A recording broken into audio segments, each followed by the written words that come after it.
എന്തുകൊണ്ടായിരിക്കാം ജഗദീപ് ധൻഖറിന്റെ വീഴ്ചയിൽ ഒരു തുള്ളി കണ്ണുനീർ പോലും സ്വന്തം പാർട്ടിയിൽ നിന്നും വീഴാതിരുന്നത്? ഉപരാഷ്ട്രപതി എന്ന നിലയിൽ 3 വർഷക്കാലത്തെ ധൻഖറിന്റെ പക്ഷപാതപരമായ നടപടികൾ ജനാധിപത്യ മതേതരവാദികളെ വേദനിപ്പിച്ചിരുന്നു. പ്രതിപക്ഷത്തിന്റെ അവകാശവാദങ്ങൾ കവരുകയും പ്രതിപക്ഷ നേതാവ് അടക്കമുള്ളവരെ അധിക്ഷേപിക്കുകയും ചെയ്ത ധൻഖറിനെ ചരിത്രം മറക്കില്ല. ഭരണഘടനയുടെ ആമുഖത്തിലെ സോഷ്യലിസം, മതേതരത്വം എന്നിവ നീക്കണമെന്ന RSS നേതാവ് ദത്താത്രേയ ഹൊസബലയുടെ വിവാദ പ്രസ്താവനയെ ഉപരാഷ്ട്രപതിയായ ധൻഖർ പിന്തുണച്ചത് അടുത്തിടെയാണ്. മതേതരത്വവും സോഷ്യലിസവും പുനഃപരിശോധിക്കാനോ നീക്കം ചെയ്യാനോ പദ്ധതിയോ ഉദ്ദേശമോ ഇല്ല എന്ന് കേന്ദ്ര സർക്കാർ കഴിഞ്ഞ വ്യാഴാഴ്ച രാജ്യസഭയെ അറിയിച്ചിരുന്നു. ധൻഖറുടെ അഭിപ്രായത്തിന് വിപരീതമായി കേന്ദ്ര സർക്കാർ പാർലമെന്റിൽ നൽകിയ മറുപടി ഫലത്തിൽ തന്നെ ധൻഖറിനുള്ള തിരിച്ചടിയായി. അടിയന്തരാവസ്ഥ കാലത്ത് ഭരണഘടനയുടെ ആമുഖത്തിൽ മതേതരത്വം, സോഷ്യലിസം എന്നിവ ഉൾപ്പെടുത്തിയത് ഒരു അൾസർ ആണെന്നായിരുന്നു ഭരണഘടനയെ സംരക്ഷിക്കേണ്ട ധൻഖറുടെ പ്രസ്താവന.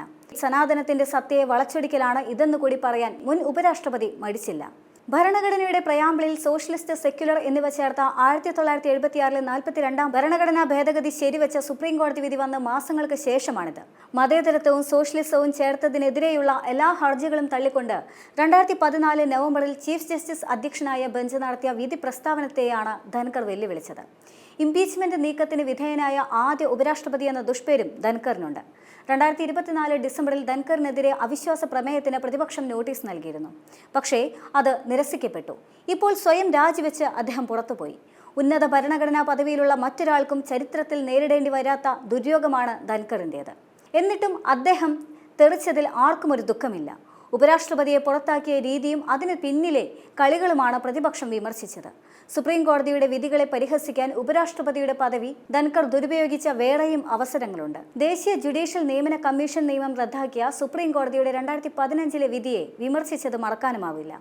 പാർലമെന്റ് പരമാധികാരത്തിന്മേലുള്ള ഗുരുതര കടന്നുകയറ്റം, ജനങ്ങളുടെ കൽപ്പന അവഗണിക്കുന്നതിന്റെ വ്യക്തമായ ഉദാഹരണം എന്നിങ്ങനെയാണ് പരമോന്നത കോടതിയുടെ തീർപ്പിനെ ധൻഖർ വിമർശിച്ചത്.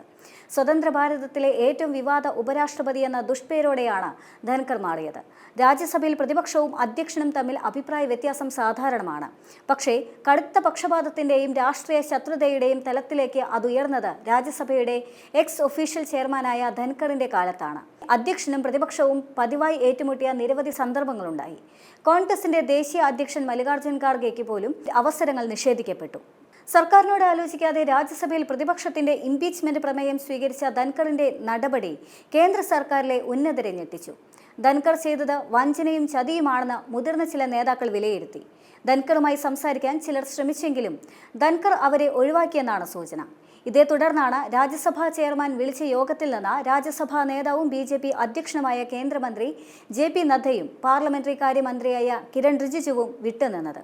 പകരം 2 സഹമന്ത്രിമാരെ അയച്ചു.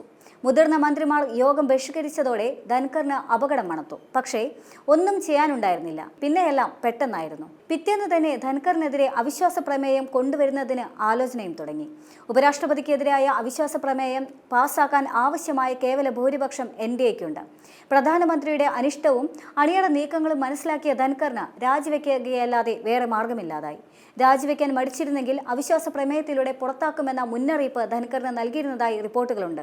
ഒരുപക്ഷെ നേരിട്ട് പറഞ്ഞില്ലെങ്കിലും സന്ദേശം കൃത്യമായി തന്നെ അദ്ദേഹത്തിലേക്ക് എത്തിച്ചിരുന്നു. പ്രധാനമന്ത്രി നരേന്ദ്രമോദിയുടെ അനിഷ്ടത്തിന് കാരണമായതാണ് ധൻഖറിന്റെ തൊപ്പി തെറിച്ചതെന്നാണ് സംസാരം.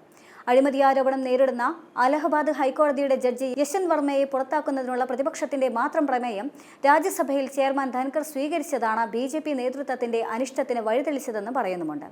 ജസ്റ്റിസ് യശ്വന്ത് വർമ്മയെ ഇംപീച്ച് ചെയ്യാനുള്ള ഭരണ പ്രതിപക്ഷ പാർട്ടികളുടെ 152 MPമാർ ഒപ്പിട്ട പ്രമേയം ലോക്സഭാ സ്പീക്കർക്ക് നൽകിയ ശേഷമാണ് രാജ്യസഭയിൽ ഇംപീച്ച്മെന്റ് പ്രമേയം പരിഗണിക്കാൻ ധൻഖർ തീരുമാനിച്ചത്. കേന്ദ്ര സർക്കാരിന്റെയും BJPയുടെയും പ്ലാനുകളും തന്ത്രങ്ങളും പൊളിക്കുന്നതായി ധൻഖറിന്റെ നടപടി. പ്രതിപക്ഷത്തെ 63 MPമാർ ഒപ്പിട്ട രാജ്യസഭയിലെ പ്രമേയത്തിൽ NDAയിലെ ഒരാൾ പോലും ഒപ്പിടാതിരുന്നത് യാദൃശ്ചികമല്ല. സ്വന്തം വസതിയിൽ നിരവധി ചാക്കുകളിൽ കെട്ടി സൂക്ഷിച്ചിരുന്ന 500 രൂപയുടെ കറൻസി കണ്ടെത്തിയ സംഭവത്തിൽ കേന്ദ്ര സർക്കാരിന്റെ കീഴിലുള്ള ഡൽഹി പോലീസ് ഇനിയും FIR പോലും രജിസ്റ്റർ ചെയ്യാത്തതും വെറുതെയാകില്ല. രാഷ്ട്രപതി ദ്രൗപദി മുർമുവിനെ കഴിഞ്ഞ 21-ന് രാത്രി 9-ന് നേരിൽ കണ്ടുകൊണ്ടായിരുന്നു ധൻഖർ രാജിക്കത്ത് കൈമാറിയത്. തിങ്കളാഴ്ച വൈകുന്നേരം വരെ ജോലി തിരക്കിലായിരുന്നു ധൻഖർ. ഹൃദയാഘാതത്തിന്റെ ചരിത്രമുള്ളയാളെന്ന നിലയിൽ ധൻഖറിന് ആരോഗ്യ പ്രശ്നങ്ങൾ ഇല്ല എന്ന് ആരും പറയില്ല. പക്ഷേ ഉടൻ പ്രാബല്യത്തോടെയുള്ള രാജിക്കായി നിരത്തിയ ആരോഗ്യ കാരണങ്ങൾ പുകമറയാകും. ബഹളങ്ങളും വാഗ്വാദങ്ങൾ കൊണ്ടും പ്രഷർ കുക്കർ പോലെയായ പാർലമെന്റ് നടപടികൾ നിയന്ത്രിച്ചിരുന്ന ദിവസങ്ങളിൽ പോലും ഇല്ലാത്ത ധൻകറിന്റെ ആരോഗ്യ പ്രശ്നം പുതിയതല്ല. മാർച്ചിലുണ്ടായ ഹൃദയാഘാതത്തിന് ശേഷം സുഖം പ്രാപിച്ച ധൻകർ സജീവമായിരുന്നു. ദൈവിക ഇടപെടൽ ഉണ്ടായില്ല എങ്കിൽ കാലാവധി പൂർത്തിയാക്കുന്ന 2027 ഓഗസ്റ്റിലെ ഉപരാഷ്ട്രപതി സ്ഥാനത്ത് നിന്ന് വിരമിക്കുകയായിരുന്നുവെന്ന് 74-കാരനായ ധൻകർ 2 ആഴ്ച മുൻപ് പറഞ്ഞതാണ്. ഡൽഹി ജവഹർലാൽ നെഹ്റു സർവകലാശാലയിലായിരുന്നു പ്രഖ്യാപനം. കേരളത്തിലടക്കം യാത്രകൾ നടത്താനും ആരോഗ്യം തടസ്സമായിരുന്നില്ല. ആരോഗ്യ പ്രശ്നങ്ങളാലല്ല രാജിക്ക് നിർബന്ധിതനായതെന്നാണ് പലരും മനസ്സിലാക്കിയത്. ഗതിമുട്ടി തന്നെയായിരുന്നു അദ്ദേഹത്തിന്റെ രാജി.